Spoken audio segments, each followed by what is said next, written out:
Josh, co-founder of the Park Brewery. Come and have a look and see where we make the beer. So this is the entry point at the back. This is where we load all of the grain in to the brewery. So it gets forklifted up. We tip it into that rather large stainless steel tank at the top there, and that's like a flute. And it comes down, and we have an attachment on there, and it essentially showers the beer with hot water.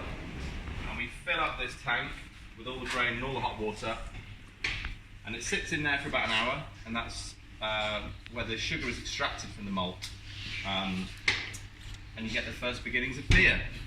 We then pump it all out, leave the grain in there, just keep the sugary liquid, and that comes into the copper, or the kettle.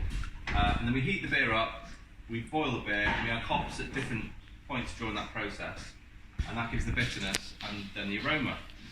Once that hour's over, we then chill it down super fast, we get it down to 20 degrees, and then it goes into one of these 4 fermenters. And that's when you mix it with the yeast, where the magic happens, and the yeast converts all of those lovely sugars into beer, into alcohol. And then at that point, we add more hops, so you get pelletized hops, and we chuck loads of those in the beer, and that's what gives it that fantastic aroma that Kilcat, Gallows, and Amelia, and all those dry hop beers that we do has, and the thing that we love so much. At the minute we've got 4 tanks all full. This one's got the Marzen in, which you're drinking tonight, which we're actually going to be canning tomorrow. So it's going to be super fresh, and that's been in tank lagering now for, I think, 3.5 weeks. Then we've got some Isabella, which we're going to be packing next week. And we've also got Kilcat, and we've got Gallows. And in those tanks we get them carbonated and fizzy if we're going to can them. And then we pump them through to our lovely new canning line, which we got a couple of months ago.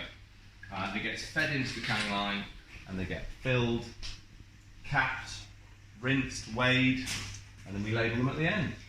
And that's what enabled us to produce this fine, lovely range of local beers for you to enjoy. So we've got a Kilcat Pale, which is 3.9%.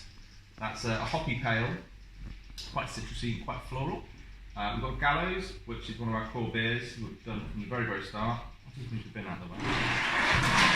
Can't see. Got the 2 American varieties, Mosaic and Simcoe, so it's quite fruity but tropically. We've got our Kolsch, which is a lager ale, which is 4.2%. We've got Amelia, which was a kind of springtime special, but it sold so well that we're pretty much doing that throughout the year now. That's 4.3%, all Mosaic, so summer berries, really delightful, kind of easy drinking pale. Got Reason to be Cheerful, that was a special that we did a couple of months ago. It's 5.2%, it's got a good sort of malty backbone, quite citrusy, and a bit hoppy.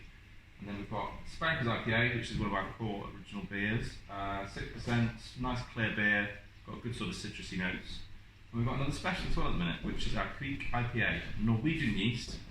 So it's got lots of citrusiness, if that's a word. And it's dry hop with Australian and New Zealand varieties. And that's 6.3. We make lots of lovely beers throughout the year. And the Marzen will be added to this list, which I believe you're enjoying tonight. So yeah, enjoy the beers, and I hope to see you soon over here. Thanks. Hi.